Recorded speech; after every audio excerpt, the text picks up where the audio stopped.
சிலுவையிலே அறையப்படும் பொழுது 7 வார்த்தைகளை ஆண்டவர் என்ன செஞ்சாரு? பேசினார். முதலாவது 3 வார்த்தையை யாருக்காக பேசினார்? மற்றவர்களுக்காக பேசினார் இல்லையா? 3 வார்த்தை. முதலாவது வார்த்தை மன்னியும், அடுத்த வார்த்தை ரட்சிப்பின் வார்த்தை, அடுத்த வார்த்தை இதோ உன் தாய் என்று பராமரிக்கிற, ஆறுதல் படுத்துகிற ஒரு வார்த்தையை பேசினார். மீதி 4 வார்த்தை யாருக்காக பேசினார்? அவருக்காக, தனக்காக தேவன் பேசுகிறது. 2வது வார்த்தையை இப்பொழுது நாம் தியானிக்கலாம். 2வதாக சிலுவையிலே அறையப்படும் பொழுது தேவன் பேசிய வார்த்தை என்ன வார்த்தை என்றால், வாசிக்கலாம். லூக்காவின் புத்தகம் 23ஆம் அதிகாரம் 43 வாசிமா. இயேசு அவனை நோக்கி, இன்றைக்கு நீ என்னோடு கூட பரதேசியில் இருப்பாய் என்று மெய்யாகவே உனக்கு சொல்லுகிறேன் என்றார். ஹல்லேலூயா. இயேசு 2வது வார்த்தையா இன்றைக்கு நீ என்னோடு கூட பரதேசியில் இருப்பாய். யாரை பார்த்து சொல்றாரு? கள்ளனை பார்த்து சொல்லுகிறார். நல்லவனை பார்த்துல, கள்ளனை பார்த்து சொல்லுகிறார். அன்பான தேவ பிள்ளைகளே, ஒரு நல்லவனை பார்த்து இந்த வார்த்தை சொல்லலாம். ஆனா ஒரு கள்ளனை பார்த்து இந்த இடத்திலே இயேசு என்ன சொல்லுகிறார் என்றால், இன்றைக்கு என்னோடு கூட நீ எங்க இருப்ப? பரதேசியில் இருப்ப என்று ஆண்டவர் சொல்லுகிறார். இங்கே சிலுவையில அறையப்படும் பொழுது இயேசு கிறிஸ்து அந்த கல்வரின் மத்தியிலே எப்படி தொங்கினார் என்றார், அக்கிரமக்காரராக அவர்களில் ஒருவராய் எண்ணப்பட்டார் என்று வேதம் சொல்லுகிறது. ஏசாயாவின் புத்தகம் 53ஆம் அதிகாரம் 12வது வசனத்துல நம்ம வாசிக்கிறோம். ஏசாயா தீர்க்கதரிசியினாலே அந்த வார்த்தை அங்க சொல்லப்பட்டது.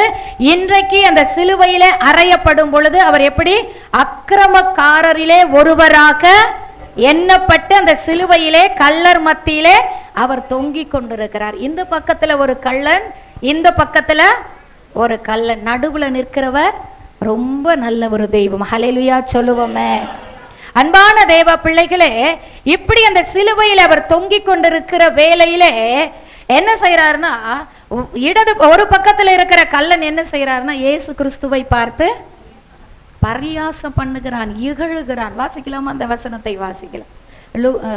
39-40 வாசி.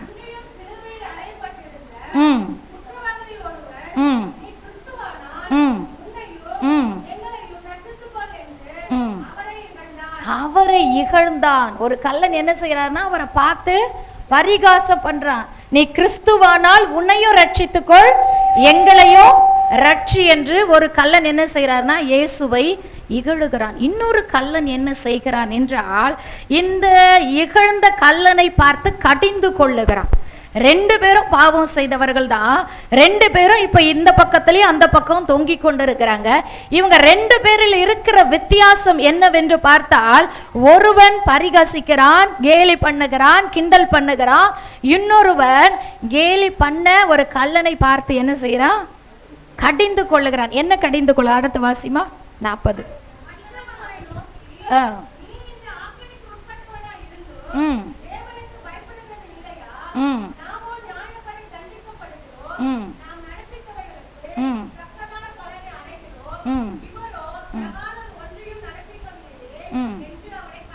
கடிந்து கொண்டார். எப்படி கடிந்து கொள்றான்னு பாத்தீங்கன்னா, இந்த இடத்துல நாமோ நியாயப்படி தண்டிக்கப்படுகிறோம். நம்ம செஞ்ச பாவத்துக்காக தண்டிக்கப்படுகிறோம். ஆனா இவர் எந்த ஒரு குற்றமும் செய்யல. இவங்க 2 பேருக்குள்ள என்ன வித்தியாசங்க பாத்தீங்கன்னா, ஒரே இடத்துல இவங்க 2 பேரும் பாவம் செய்து கள்ளர்களாய் தொங்கிக் கொண்டிருக்கிறாங்க. இதை இயேசுவை சிலுவையில அறையப்படும் பொழுது இந்த கள்ளனும் பார்த்திருக்கிறான், இன்னொரு கள்ளனும் பார்த்திருக்கான். ஆனா இவங்க 2 பேருக்குள்ள என்ன மாற்றங்கள் அந்த இடத்துல உண்டானது என்று பார்க்கும் பொழுது, ஒரு கள்ளன் என்ன செய்தான் என்றால் இயேசு கிறிஸ்துவை உற்று பார்த்து கொண்டிருந்தான். ஹல்லேலூயா சொல்லுங்க. இயேசு கிறிஸ்து மீது அவனுடைய கவனம், அவனுடைய நோக்கம் அதிகமா இருந்தது. அந்த சிலுவையிலே இவர் எதற்காக அடிக்கப்படுகிறார் என்பதை அவன் உள்ளத்தின் ஆழத்திலிருந்து முழு கவனத்தையும் அந்த இயேசு கிறிஸ்துவின் மீது, அவர் பட்ட பாடுகளின் மீது அந்த கவனத்தை வைத்தபடியினாலே அந்த இடத்திலே இயேசுவை அந்த கள்ளன் அறிந்தான். அல்லேலூயா சொல்லுவோமே. இன்றைக்கு ஆலயத்திலே வந்திருக்கிற நம்மளை ஆண்டவர் பார்த்து சொல்லுகிறார், இன்றைக்கு இயேசு கிறிஸ்துவை நாமும் கூர்ந்து கவனிக்கும் பொழுது, இயேசு கிறிஸ்துவை யார் என்று அறியும் பொழுது நம்முடைய வாழ்க்கையிலும் கர்த்தர் ஒரு மீட்பை கொடுக்க வல்லவராயிருக்கிறார். இன்னைக்கு எத்தனை பேர் மீட்கப்படணும்னு விரும்புறீங்க? நம்ம சொல்லுவோம், ஏற்கனவே நான் நம்ம நிறைய வாட்டி ரட்சிக்கப்பட்டோம், தெரியுமா உங்களுக்கு? உண்மையா இல்லையா? நிறைய வாட்டி ரட்சிக்கப்பட்டு நிறைய வாட்டி ரட்சிக்கப்பட்டிருக்கிறோம். உண்மைதானே? ஏன்னா விழுந்து விழுந்து எழுந்துக்கும் பொழுது திரும்ப திரும்ப தேவன் என்ன செய்ய வேண்டியதா இருக்குது? ஆமா, திரும்ப திரும்ப ரட்சிக்க வேண்டியதா இருக்கு. இந்த இடத்திலே இன்றைக்கு இந்த கள்ளனை போல இயேசு கிறிஸ்தை அறிந்தவர்களாய் நாம் காணப்பட வேண்டும். ஒரு பக்கத்துல அவர் பக்கத்திலேயே இருக்கிற கள்ளன், அவருக்கு என்ன நேரிட்டது? அவன் எப்படி பார்த்திருப்பானா, ஒரு பாவமும் செய்யாதவரை இவ்வளவு அடித்து, இவ்வளவு நொறுக்கி, இவ்வளவு அவமதித்த போதிலோ அவர் என்ன செய்தார் என்றால், ஒரு வார்த்தை கூட திரும்பி பேசல, தன்னை குறித்து எந்த இடத்திலையும் நியாயப்படுத்தல, நான் நல்லவன் அவர் எங்கேயுமே நிரூபிக்கவே இல்லை. அல்லேலூயா சொல்லுவோமே. நம்மளா இருந்தா 1000 இடத்துல நான் நல்லவன் சொல்லிட்டே இருக்கோம். அல்லேலூயா சொல்லுங்க. அதனாலதான் இன்னும் நம்ம நீதி விளங்க மாட்டுது. நீங்க நல்லவங்க உங்களை காண்பிக்க கூடாது, உங்களை அழைத்த தேவன் தான் உங்களுடைய நீதியை வெளிப்படுத்தணும். அல்லேலூயா சொல்லுவோமே. நல்ல கரங்களை தட்டி நம் நீதியை வெளிச்சத்தை போல என்ன செய்யறாரு? விளங்க. அந்த இடத்திலே அவர் அமைதலாய் ஒன்றுமே பேசல, அவர் வாயை திறக்கல. அந்த இடத்திலே அவர் நீதிபாரர் என்று அந்த கள்வன் அறிந்தான். அல்லேலூயா சொல்லுங்க. இன்றைக்கு நீங்க கூட நான் நல்லவன், என் மேல தப்பு இல்லை, நான் கரெக்டா இருக்கிறேன் அப்படின்னு நம்ம சொல்லக்கூடாது. இன்னொரு கள்வனை பார்த்தா இயேசு கிறிஸ்துவ குற்றம் சாட்சி கொண்டு இருக்கிறான். ஏன் குற்றம் சாத்துறானா, அங்க பாத்தீங்கன்னா இவன் ஏற்கனவே நிறைய பாவங்களை செய்துதான் சிலுவையில தொங்கி கொண்டு இருக்கிறான். இவர் இன்னமும் ரொம்ப நல்லவர் மாதிரி இயேசுவை பார்த்து என்ன சொல்றாரு, நீ கிறிஸ்துவானால் உன்னையும் ரட்சித்துக்க என்னையும் ரட்சிங்க. இன்னைக்கு நம்மளுடைய காரியம் கூட அப்படிதான் இருக்கு இல்லையா? உண்மையா இல்லையா? நம்ம என்ன செய்யறோம்னா, நம்ம பாவத்தை உணர மாற்றோம், அடுத்தவங்களையே குற்றம் சாற்றி கொண்டு இருக்கிறோம். அல்லேலூயா சொல்லுவோம். வேதம் சொல்லுகிறது, தன் பாவத்தை மறைக்கிறவன் வாழ்வடைய மாட்டான், அதை அறிக்கை செய்து விட்டு விடுகிறவனோ வாழ்வு பெறுவான். இன்னைக்கு குற்றம் சொல்லுகிறவர்களை எல்லாம் நீங்க பார்க்கும் பொழுது பார்த்தீங்கன்னா அவங்க நல்லவங்களாவே இருக்க மாட்டாங்க. அல்லேலூயா சொல்லுங்க. ஆமா, யார் குற்றம் சொல்லுவாங்க? குற்றம் சொல்லுகிறது யாருடைய காரியம்? பிசாசுனுடைய. ஏன்னா தேவனுக்கு முன்பதாக அனுதினமும் நம்மளை அவன் என்ன செஞ்சிட்டு இருக்கிறான்? குற்றப்படுத்தி கொண்டே இருக்கிறான். குற்றப்படுத்துகிறது யாருடைய காரியம்னா பிசாசுனுடைய காரியம். அப்போ நம்ம என்ன செய்யணும்னா, நம்ம செய்த குற்றத்தை, நம்ம செய்யற பாவத்தை, நம்ம செய்யற அக்கிரமத்தை நம்ம என்ன செய்யணும்னா தேவ சமூகத்திலே சரிப்படுத்தி கொள்ள வேண்டும். நம்மள ஒப்பு கொடுக்கணும். நம்ம அடுத்தவங்களை குற்றம் சாட்டுகிறதற்காக அழைக்கப்படல. என் பாவத்தை நான் அறிக்கையிட்டு, என்னுடைய மீறுதலை நான் அறிக்கையிட்டு, நான் பரிசுத்தமாக்கப்படதான் தேவன் என்னை அழைத்திருக்கிறார் என்ற நிச்சயத்தோடு தேவனை நம்ம தேடும் பொழுது நம்மளை தேவன் பரிசுத்தப்படுத்த வல்லவராய் இருக்கிறார். அப்போ இந்த இடத்தில் அவர் என்ன செய்யறான்னா, குற்றம் சாட்டி கொண்டே இருக்கிறான். யார? இயேசு. அவருடைய குற்றம் தெரியல. அதனால அங்க என்ன ஆயிடுச்சுன்னா, அவன் ஆக்கினிக்குள்ளதான் கடந்து போயிருப்பான். இல்லையா? உண்மையா இல்லையா? இன்னைக்கு குற்றம் சாற்றுறவங்களெல்லாம் பார்த்து சொல்றேன், மற்றவங்களை உங்க நடுவுல ஒருத்தர் இல்லையா, அவங்கள பத்தி பேசவே பேசாதீங்க. அவங்கள பத்தி பேசவே கூடாது. அவங்க நம்ம மத்தியில இல்லை, அவங்கள பேசி ஒரு பிரயோஜனமும் இல்லை.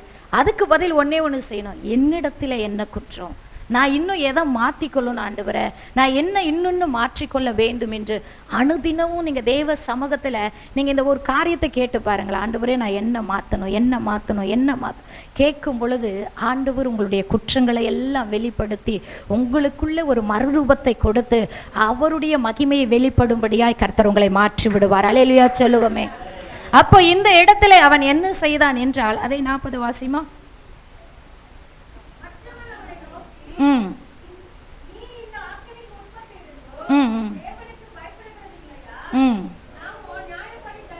முதலாவது அங்க என்ன செய்தானா, தேவனுக்கு பயந்தான். இன்னைக்கு கர்த்தருக்கு பயப்படுகிற பயம் ஒவ்வொரு தேவ பிள்ளைகளுக்கும், பிரதர் சொன்னது போல, ஒருவர் என்னை பார்த்து கொண்டே இருக்கிறார். நம்மளுடைய காரியம் இங்க உலகத்துல கூட மிஸ் ஆயிடும். ஆனா அவருடைய கேமராவில் மிஸ் ஆகவே ஆகாது. அல்லேலூயா சொல்லுங்க. ஆமா, அவர் வச்சிருக்கிற கேமரா பயங்கரமானது. ஒரு காரியம் கூட என்ன ஆகாது, மிஸ் ஆகாது. அதனாலதான் கவனமாய் நடக்கணும், கவனமாய் பேசணும், கவனமாய் ஜீவிக்கணும். அல்லேலூயா சொல்லுவோமே. எல்லாத்தையும் நோட் பண்ணி வச்சிருக்கிறவர் வரும் பொழுது கேட்பார். அல்லேலூயா சொல்லுவோமே. நீ இதெல்லாம் செஞ்சல, அப்ப என்ன சொல்லுவேன்? அப்ப மறைக்க முடியாது. இங்க உலகத்துல பேசுற பேச்சு, ஐயோ சிஸ்டர் நான் உங்களை பத்தி அப்படி பேசவே இல்லை, ஐயோ பிரதர் நான் உங்களை பத்தி அப்படி பேசவே இல்லை அப்படின்னு நம்ம மறைச்சிடலாம். ஆனா நீதி உள்ளவருக்கு முன்பதாக எந்த ஒரு காரியத்தையும் நம்ம மறைக்க முடியாது. ஏனென்றால் பூமி மீதெங்கும் அவருடைய கண்கள் உலாவிக் கொண்டிருக்கிறது. நீதி உள்ள கண்கள். உங்களையும் என்னை எப்படி பாக்குறாருங்க சொல்லுங்க? எப்படி பாக்குறாரு? உங்களையும் என்னையும் எப்படி பாக்குறாரு? சத்தமா சொல்லுங்க, கேட்கல. நீதி உள்ளவராய் நம்ம நீதிமான் ஆக்கப்பட்டிருக்கோம். எத்தனை பேருக்குள்ள அந்த நிச்சயம் இருக்கு? நான் நீதிமான் தைரியமா யார் சொல்ல முடியும்? கையை தூக்குங்க பார்க்கலாம். என்னங்க யாருமே தூக்க மாட்டீங்க? இன்னும் நம்ம நீதிமானா மாறலையோ? சரி, மாறி இருக்கிறவங்க தைரியமா தூக்கலாம். பொய்யா தூக்குனா கையை உடைச்சிடுவார். ஹல்லேலூயா சொல்லு. கையே வராது. தேவ சமூகத்துல இருக்கிறது இல்லாததை இல்லைன்னு சொல்லிடணும் இல்லையா? அதனால தேவன் மன்னிப்பு கேட்டா அவர் கண்டிப்பா மன்னிக்க வல்லவரா இருக்கிறார். ஆனா துணிகரமா தூக்குனா விரலும் இருக்காது, கையும் இருக்காது, கையே செயல்படாது. அவர் நீதி உள்ள நியாயாதிபதி. அப்போ சரி, ஒருவேளை நம்மளை நீதியில குறைவா இருந்தாலும் இன்றைக்கு ஆண்டவர் நம்மளை நீதிமானாய் மாற்ற வல்லவரா. ஏன்னா கடைசி நேரத்திலே அந்த கல்வன் கடைசியான ஒரு நேரம், அந்த இடத்தில் அவர் நியாயாதிபதி அவன் அறிந்தான், பரிசுத்தர் என்று அறிந்தான். அந்த இயேசுவிடத்திலே நாங்க யோசிச்சோம், எப்படி தைரியமா போய் ஆண்டவரே இன்றைக்கு உம்முடைய ராஜ்யத்துல நீங்க போகும் பொழுது என்னை நீங்க நினைவு கூறுங்கன்னு எப்படி கேட்டிருப்பான்? கொஞ்சம் யோசிச்சு பாருங்க. எப்படி கேட்டிருப்பான்? அவனுக்குள்ள எப்படி அந்த ஒரு தைரியம் வந்தது சொல்லுங்க? இயேசுவை அறிந்து கொண்டான். அல்லேலூயா சொல்லுங்க. இயேசுவை புரிந்து கொண்டான். இன்னைக்கு சபைக்கு வரோம், ஞாயிற்றுக்கிழமை தோறும் வரோம், எல்லா ஆராதனையும் கலந்துக்கிறோம். இயேசுவுடைய இருதயத்தை இன்னும் புரிந்து கொள்ளாதவர்களா இருக்கிறோம். அல்லேலூயா சொல்லுவோமே. இயேசு கிறிஸ்துவுடைய நினைவுகளை இன்னும் அறியாதவர்களா இருக்கிறோம். இயேசு கிறிஸ்துவுடைய நேசத்தை இன்னும் அறியாதவர்களா இருக்கிறோம். நான் யாருன்னே தெரியல, இன்னும் என் அட்ரஸ் தெரியல, இன்னும் ஆண்டவர் என்னை எப்படிப்பட்ட ஸ்தானத்துல வைத்திருக்கிறார்னு அறியாத இருக்கிறோம். அல்லேலூயா சொல்லுவோமே. இங்கே கடைசி நேரத்துலங்க, கடைசி நேரத்துல தைரியத்தோட இன்னைக்கு சொல்ற ஆண்டவரிடத்துல நம்ம ஆண்டவர் பேசினாதான் நம்ம கேட்போம்ல. நம்ம கூட பேசின ஆண்டவர் கேட்பார். ஆபிரகாம் பேசினாரா இல்லையா? எதுக்காக பேசினார்? எதுக்காக பேசினார் சொல்லுங்க? யாருக்குமே தெரியாது. அதுக்காக இல்லை. யாருக்காக? கொமேரா பட்டணம் அழிந்து போகிறது. ஆமா, லோத்துக்கா அந்த பட்டணத்துக்காக ஒரு நீதிமான் இருந்தால் திரும்ப திரும்ப பேசுறாரு, திரும்ப திரும்ப பேசுறாரு. ஆண்டவரே என்னை மன்னியும் மன்னியும். பேசுகிற வார்த்தையெல்லாம் கர்த்தர் கேட்கிறார். இன்னைக்கு சொல்ற நம்ம பயந்து பயந்து அவர் சொல்றதை தான் நம்ம கேட்கணும், நம்ம சொல்றதை அவர் கேட்க மாட்டார். நிறைய பேர் இயேசுவோடு பேசுறது இல்லை. அல்லேலூயா சொல்லுவோமே. எத்தனை பேருக்கு இயேசு கிட்ட பேசுகிற அனுபவம் இருக்குது? இன்னைக்கு சொல்ற தைரியமா நம்ம பேச முடியும். நம்ம பேசினாலும் அவர் கேட்பார். ஹல்லேலூயா சொல்லுவோமே. ஆபிரகாம் பேசினதை கேட்டார். கேட்டாரா இல்லையா? கேட்டு மனம் இறங்கி அந்த இடத்துல என்ன செஞ்சார்? இறங்கி வந்தார். அப்போ நம்ம என்ன நினைக்கிறோம் என்றால், அவர் பேசினாதான், ஏன்னா அவர் பரிசுத்தம் உள்ளவர், அவர் நீதி உள்ளவர். நம்ம பேச இன்னைக்கு சொல்ற நம்ம பரிசுத்தமான வாழ்க்கையை வாழுவோம் என்றால் தைரியத்தோடு அவரிடத்துல பேச முடியும். ஒரு வசனத்தை வாசிக்கலாமா? எபிரேயர் புத்தகம் 4ஆம் அதிகாரம் 16வது வசனம். எபிரேயர் 4:16. வேகமாய் வாசிங்க.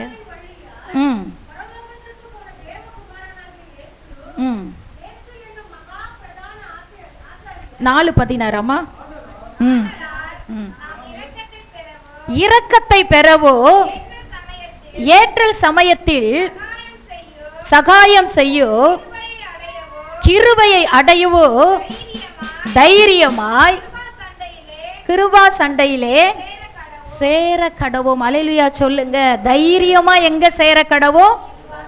அன்பான தேவ பிள்ளைகளை, இன்றைக்கு நாம் பாவி பாவி பாவி நம்ம மனசாட்சி குத்தப்பட்டு பிசாசு என்ன செய்யறான்? நீலாம் ஜெபிக்க முடியாது, நீலாம் ஆராதிக்க முடியாது, நீலாம் ஊழியம் செய்ய முடியாது, நீலாம் வேதத்தை வாசிக்க முடியாது, உனக்கு பரிசுத்தம் இல்லை, நீ பாவி பாவி என்று நம்மளை குற்றப்படுத்தி கொண்டே இருக்கிறான். ஆனா இன்றைக்கு சொல்றேன், இந்த நேரத்தில் நீங்க தைரியத்தோடு அந்த கல்வனை போல மனம் திரும்பி ஒப்பு கொடுப்பீர்கள் என்றால் நீங்க தைரியமாய் கிருபா சண்டையினை வரலாம். ஹல்லேலூயா சொல்லுவோமே. நல்ல கரங்களை தட்டி இந்த நேரத்துல கூட ஆண்டவர் நமக்கு தருணத்தை கொடுக்கிறார். இது கடைசி நிமிஷமாய் இந்த புனித வெள்ளி அன்று உங்க வாழ்க்கை நீங்க ஒப்பு கொடுப்பீர்கள் என்றால் ஆண்டவர் உங்களை கை தூக்கி எடுக்க அவர் வல்லமை உள்ள தைரியம் கொண்டவனாய் தேவனிடத்துல பேசுகிறான். ஏன்னா அவர் என் பாவங்களை மன்னிக்க அவருக்கு வல்லமை உண்டென்பதை அறிந்து என்ன செய்யறான்?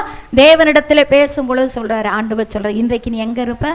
என்னோடு கூட பரதேசியில் இருப்ப. அன்பான தேவ பிள்ளைகளே, அடுத்து அவன் தைரியம் கொண்டவனாயிருந்தான். ஃபர்ஸ்ட் என்ன செய்தான்? தேவனுக்கு பயந்தா, அடுத்து அறிந்தா, அப்புறம் தைரியம் கொண்டான். அடுத்து பார்த்தீங்கன்னா அவன் விசுவாசித்தான். அல்லேலூயா சொல்லுங்க. தேவனை விசுவாசித்தான். என்ன விசுவாசித்தான்? என்னை அவர் பரிசுத்தமா மாற்ற முடியும். இன்றைக்கு அவருடைய இன்னைக்கு எத்தனை பேருக்கு அந்த நம்பிக்கை இருக்கு? நான் பரலோக ராஜ்யத்துக்கு போவேன். உண்மையா சொல்றீங்களா? நான் திரும்ப சொல்றேன், கையை நீங்க ஒசரமா உயர்த்தும் போது பரலோகம் பார்த்துட்டு இருக்கு. அல்லேலூயா சொல்லுவேன். பரலோகம் பார்த்துட்டே இருக்கு. உங்களையே உங்க மேலதான் போக்கஸ் பரலோகத்துக்கு. அல்லேலூயா சொல்லுங்க. பரலோகத்தினுடைய போக்கஸ் முழுவதும் எங்க இருக்குன்னா நம்ம மேலதான். ஏன் நம்ம மேல இருக்குன்னா பரலோகம் ஆயத்தமா இருக்குது, நம்மளை ஆயத்தப்படுத்தி கூட்டி கொண்டு போகிறதுக்காக. அல்லேலூயா சொல்லுங்க. எத்தனை பேர் பரலோகத்துக்கு போகணும் ஆசை? இல்ல சிஸ்டர், இங்கேயே வாழ்ந்து முடிச்சிடுறேன், நான் வேற எங்க பரலோகத்துக்கு போறேன் இல்லையா? பரலோகத்துக்கு போகிறவருடைய வாழ்க்கை பரிசுத்தமாக இருக்க வேண்டும். அல்லேலூயா சொல்லுங்க. நீங்கள் ஒரு வேலைக்கு போகும் பொழுது, சாதாரணமாக உலக வேலைக்கு போகும் பொழுதே எவ்வளவு என்ன வைக்கிறாங்க சொல்லுங்க? என்னெல்லாம் வைக்கிறாங்க? இன்டர்வியூ உங்களுக்கு வைக்கிறாங்களா இல்லையா? அதிலெல்லாம் நீங்கள் செலக்ட் ஆனால் தான் வேலைக்கே. ஒன்றும் வேணாம், ஒரு 20,000 ரூபாய் சம்பளத்துக்கே அவ்வளவு. ஆதார கார்டு எடுத்துகிட்டு வா, அப்புறம் ஆமாம் எல்லாத்தையும் எடுத்துகிட்டு வானா. அப்போது பரலோகத்துக்கு போகணும்னா எவ்வளவு காரியம் இருக்கு தெரியுமா? நம்ம பரிசுத்தமாய் வாழணும், நீதியாய் வாழணும், உண்மையாய் வாழணும், விசுவாசித்து வாழணும். இயேசு கிறிஸ்துவை விசுவாசிக்கும் பொழுதுதான் கடைசியாய் பார்த்தீங்கன்னா அந்த இடத்துல லாசரு மரித்து போகிறார். அங்கே அவளுடைய சகோதரி சொல்றார், ஆண்டவரே நாருமே 4 நாள் ஆயிடுச்சே. அங்க ஒரே ஒரு வார்த்தை சொல்றாரு, நீ விசுவாசித்தால் இன்னைக்கு நீங்க விசுவாசித்தால் தேவனுடைய மகிமையை பார்க்க முடியும். ஹல்லேலூயா சொல்லுங்க. அந்த கள்ளன் என்ன செஞ்சானா? தேவனை கண்மூடித்தனமாய் விசுவாசித்தான். அதனாலதான் அவருடைய ராஜரீகத்திலே அவன் கடந்து சென்றான். இன்னைக்கு விசுவாசிக்கிறவர்கள் மட்டும்தான் பரலோக ராஜ்யத்துக்கு. விசுவாசிகள்லாம் போவே முடியாது. என்னத்தை செஞ்சாரு, எப்போ செஞ்சாரு, இதையே ஓட்டிட்டு இருக்கிறோம். அல்லேலூயா சொல்லுவோம். எவ்வளவு செஞ்சாலும் திருப்தி அடையாத ஒரு இருதயம் எதுனா மனுஷனுடைய இருதயம் தான். அல்லேலூயா சொல்லுவோமே. எவ்வளவுதான் அவர் கிள்ளி கொடுக்கிறவர் அல்ல, அள்ளி கொடுக்கிறவர். எத்தனை பேர் விசுவாசிக்கிறீங்க? அவர் கிள்ளி கொடுக்கவே அவருக்கு தெரியாது, அள்ளி கொடுக்கிற தேவன். அப்ப ஏஸ்டர் எனக்கு அள்ளி கொடுக்கல அப்படின்னு என்னை பார்த்து கேட்கறது போல சில பேர் இருக்குது.